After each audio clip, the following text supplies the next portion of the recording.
Terima kasih Yang Berhormat Kuantan. Berikutan ini dipersilakan Yang Berhormat Setiawangsa. Terima kasih Tuan Yang Dipertua. Setiawangsa ingin turut serta membahaskan RUU Majlis Pembangunan Wilayah Ekonomi Pantai Timur Pindaan 2022. Kita tahu bahawa projek koridor-koridor ekonomi termasuk koridor ini merupakan antara hasil Kerajaan Barisan Nasional dahulu.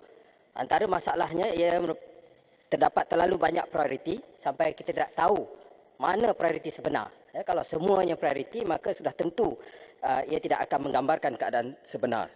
Terlalu banyak konsultan mungkin dilantik untuk menghasilkan projek ini. Bunyinya hebat dan gah, tetapi kita ingin tahu juga apakah progress tracking dan KPI yang ada untuk wilayah ekonomi Pantai Timur. Tak perlu lagi kita ambil pendekatan yang terlalu ambitious dengan izin. Sebaliknya, kita perlu back to basics. Kalau kita fokus kepada negeri Kelantan, Kelantan mencatat kadar kemiskinan tegar antara paling tinggi di negara. Tadi Yang Berhormat Sepang bercakap tentang pelabur luar. Tetapi macam mana kita nak bercakap tentang soal pelabur luar dan sebagainya kalau soal-soal infra asas masih tak selesai. Isu air, isu peparitan dan sebagainya. Yang rakyat di Kelantan nak tengok, mereka nak tengok industri-industri yang strategik, yang ada nilai tambah, tumbuh pesat di negeri Kelantan. Bukannya kedai-kedai penapis air. Memang dulu, betul ya, sejak jatuhnya Kerajaan Kelantan ke tangan pembangkang pada tahun 1990, kita kena akui ada diskriminasi dari Kerajaan Pusat. Tetapi Kerajaan Negeri juga tidak boleh lari daripada tanggungjawab. Lebih-lebih lagi apabila hari ini mereka berada dalam pentadbiran yang sama dengan Kerajaan Pusat. Kepentingan kerajaan yang wibawa ini sangat penting untuk membolehkan pembangunan berlaku di negeri Kelantan. Beberapa kali kerajaan negeri terpaksa pinjam daripada kerajaan persekutuan. Bukan untuk tujuan pembangunan tetapi untuk tujuan pembayaran gaji.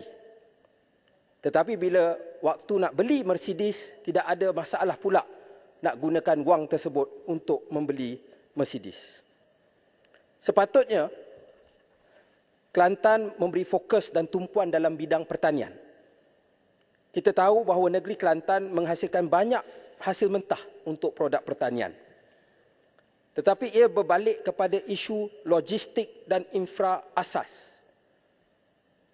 Kalau isu logistik, kita tengok juga sekarang ada projek ECRL. Kita kena mengaku bahawa projek ECRL ini bukan dibuat atas logik ekonomi ataupun pembangunan. Tapi pada masa yang sama, Setiawangsa sedar bahawa projek ini sudah pun bermula, maka kita kena cari jalan untuk memanfaatkan sebaik mungkin projek ECRL. Kita lihat saja kalau industri otomotif di negeri Thailand, setiap pembekal diletakkan di tempat yang sama dan mempunyai hubungan lebuh raya, rel, laut dan udara yang baik. Sekaligus, ini menurunkan kos logistik dan mencapai ekonomi skala.